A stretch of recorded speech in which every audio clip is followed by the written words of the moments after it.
안녕하세요. 건강한 신이의입니다. 금일 알려드리는 내용대로 실천하시면 100세까지 건강하게 사는데 도움이 될 수 있습니다. 늦은 밤잠을 자고 있는데 혹여나 갑작스럽게 종아리 근육이 뭉쳐 잠에서 깬 적 있으신지요? 대부분 잠에서 일어나면 이러한 통증은 사라집니다만 어떤 경우에는 계속해서 종아리 통증이 느껴질 때도 있습니다. 그런 분들이라면 이번 영상을 필히 끝까지 시청해 주셔야겠습니다. 종아리 근육 뭉침에 좋은 식품과 섭취 방법에 대해 상세히 알려드릴게요. 밤에 자다가 종아리에 쥐가 생기는 근육경련은 보통 50대 이후 중장년층에게서 흔히 발생하는 편입니다. 그러니 가끔 종아리에 쥐가 난다고 해서 그것이 큰 문제인 것은 아닙니다. 하지만 가끔이 아니라 시도 때도 없이 종아리에 쥐가 나는 분들이 간혹 있습니다. 수면할 때뿐만 아니라 운동을 할 때도 조금만 다리에 힘을 주면 장단지가 과도하게 단단해지면서 혈액순환이 안 될 때가 있습니다. 혹자는 이걸 근육 펌핑이라고 생각할 수 있습니다만 혈액순환이 이루어지지 않으면 이것은 좋은 현상이 아니라는 것이죠. 이럴 때는 바로 감자를 섭취하면 도움이 될 수 있다고 합니다. 그 전에 잠깐 노년기에 근육 경련이 유독 자주 발생하는 이유는 무엇일까요? 대부분의 경우에는 일시적인 전해질 불균형 때문이라고 합니다. 전해질은 근육 수축과 이완에 중요한 역할을 하는데요. 이때 전해질이 불균형하다면 경련을 일으키게 되는 것입니다. 전해질 중에서도 특히 칼륨, 마그네슘, 칼슘, 나트륨 4가지 성분의 균형이 어긋나서 생기는 문제입니다. 그런데 말입니다. 감자에는 마그네슘과 칼슘과 같은 미네랄 성분이 많이 들어 있습니다. 이는 손이 오그라드는 쥐, 종아리나 다리 등의 쥐, 눈떨림이 생겼을 때 근육 경련을 개선하고 나아가 치료하는 데 도움되는 식품입니다. 우리 인체에 칼슘이 부족하면 골다공증이 생길 수 있고요. 마그네슘이 부족하면 눈이 떨리거나 다리에 쥐가 잘 생기게 됩니다. 나트륨이 부족하면 경우에 따라 길을 걷다가 갑자기 졸도할 수도 있습니다. 그 중에서도 특히 마그네슘이 부족한 경우 평소 예민해지고 스트레스를 잘 받게 됩니다. 심지어는 불면증이 생기고 불면증은 우울증에도 영향을 미친다고 합니다. 여기서 잠깐 요약을 해보자면 눈밑이 파르르 떨리고 팔다리에 쥐가 잘 생기게 되며 심장이 두근거리는 증상이 모두 마그네슘이 부족하기 때문입니다. 그렇다면 지금부터는 우리 몸에 경련이 생기는 이유를 하나씩 정리해 보도록 하겠습니다. 첫 번째로는 짠 음식을 많이 먹거나 혹은 땀을 많이 흘려서 혈중 나트륨이 과다해졌기 때문입니다. 두 번째로는 마그네슘 섭취가 부족해졌기 때문이고요.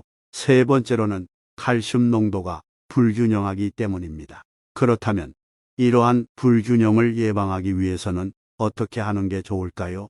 가장 먼저 나트륨의 과다를 막기 위해서는 칼륨을 섭취하는 것이 굉장히 중요합니다. 칼륨이 많이 들어있는 대표적인 식품 중 하나가 바로 앞에서 말씀드렸던 감자입니다. 감자 150g 정도의 중간 크기 기준으로 1일 권장 섭취량의 15%인 620mg의 칼륨이 함유되어 있습니다. 그 정도로 감자에는 칼륨이 풍부하게 들어있다고 보시면 됩니다. 감자를 다양한 방법으로 섭취하시면 종아리 근육 경련 예방에 적절한 도움이 될 수 있는데요. 그 중에서도 제가 개인적으로 추천하는 방법이 한 가지 있습니다. 그것은 바로 감자술을 만들어서 먹는 것입니다. 건강에 대해 빠삭한 의사들 역시 만들어 놓고 자주 먹는다고 하니 우리도 꼭 챙겨 먹으면 좋겠죠. 감자수는 감자의 미네랄 성분을 녹여 마시면서 동시에 칼로리는 피할 수 있는 일석이조의 방법입니다.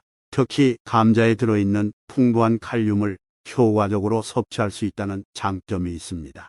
위 점막을 보호해주는 반토텐산도 성분도 풍부하다 보니 위궤양과 위염 환자들에게도 효과적입니다. 감자술을 만들기 위한 준비물로는 소금과 감자 그리고 물만 있으면 됩니다. 정말 간단하죠. 가장 먼저 냄비에 1리터 정도의 물을 붓고 죽염을 한 티스푼 넣고 끓여주시길 바랍니다. 물에 죽염을 넣고 10분 정도 끓이면 죽염과 물에 있던 불순물이 제거됩니다. 끓이지 않고 그냥 하셔도 상관없습니다만 이왕 끓일 거면 한번 끓여서 불순물을 제거해주면 더 좋겠지요. 물이 끓는 동안에는 감자를 잘 씻은 후 얇게 썰어주도록 하겠습니다. 감자술을 만들 때는 감자 껍질을 벗겨도 되고 벗기지 않은 채 껍질까지 넣어 주어도 됩니다. 선택 사항입니다만 저는 개인적으로 감자 껍질을 벗기는 편입니다. 여담으로 보통 감자 껍질의 싹 부분에는 독성이 있다고 하는데요. 실제로도 이 부위는 반드시 도려내고 섭취하셔야 합니다. 덤으로 감자를 먹고 두통, 구토, 설사, 발열 등의 증상이 보인다면 즉시 병원에 방문하시길 바랍니다. 역시 제일 좋은 방법으로는 애초에 싹이 나지 않은 신선한 감자를 먹는 것입니다. 만약 감자에 싹이 났다면 그냥 안전을 위해 그 감자는 버려주세요. 다시 본론으로 돌아오겠습니다. 감자를 썰 때는 얇게 썰어 주셔야 국물이 잘 우러나오기 때문에 얇게 썰어 주셔야 합니다. 죽염을 넣고 끓인 물을 식힌 뒤에 얇게 썬 감자를 넣어주세요. 그리고 상온에서 열에서 12시간 정도 우러나오게 한 후 냉장 보관하시면 끝입니다. 감자수는 하루에 3번 아침, 점심, 저녁 식사 후 조금씩 나눠서 3잔씩 드시면 좋습니다. 감자수는 엄연히 물이 아니기 때문에 물처럼 수시로 드시면 안 됩니다. 너무 많이 먹으면 오히려 탈이 날 수 있습니다. 따라서 하루에 3잔 정도의 정량을 드시는 편이 적당합니다. 감자에 많이 함유되어 있는 칼륨 이외에도 종아리, 쥐 현상을 예방하기 위해서는 칼슘과 마그네슘을 충분히 섭취하는 게 중요한데요. 호두, 피스타치오, 아몬드와 같은 견과류에는 마그네슘이 풍부하게 함유되어 있습니다. 더불어 칼슘은 우유나 치즈와 같은 유제품에 풍부하게 들어 있습니다. 그렇다면 이 영양소들을 한 번에 균형 있게 섭취하는 방법이 무엇일까요? 바로 감자 견과우유인데요. 어떻게 만들면 되는지에 대한 과정을 알려드리겠습니다. 가장 먼저 감자를 잘 삶아줍니다. 이후 믹서기에 우유와 익힌 감자, 견과류 한 줌, 그리고 소금 한 티스푼 함께 넣고 갈아줍니다. 입자가 보이지 않을 때까지 잘 갈아주기만 하면 끝입니다. 여기에 추가적으로 꿀을 넣어 주셔도 되고 그냥 드셔도 되는데요. 견과류로 인해 은은한 고소한 풍미가 나서 남녀노소 부담 없이 드실 수 있습니다. 무엇보다도 건강에 좋다고 하니 종종 만들어서 먹으면 좋겠지요. 젊었을 때는 안 그랬는데 나이가 들수록 괜시리 종아리 경련이 나는 분들이라면 이렇게 주변에서 쉽게 구할 수 있는 식재료로 영양을 보충하면 건강에 좋습니다. 특히나 근육 경련이 자주 일어나는 분께서는 수분 섭취도 중요하는데요. 그러니 평소에 물을 조금씩 자주 드시면 어느 정도 도움이 될 것입니다. 그리고 먹는 것 이외에도 꾸준히 스트레칭을 해주면 근육이 이완되어 더욱 좋습니다. 금일 알려드린 영상 내용대로 감자를 섭취하시고 종아리, 쥐에서 벗어나시길 간절히 바라겠습니다. 그리고 이 영상이 도움이 되었다면 구독과 좋아요, 그리고 주변 소중한 분들에게 널리 공유해 주시길 바랍니다.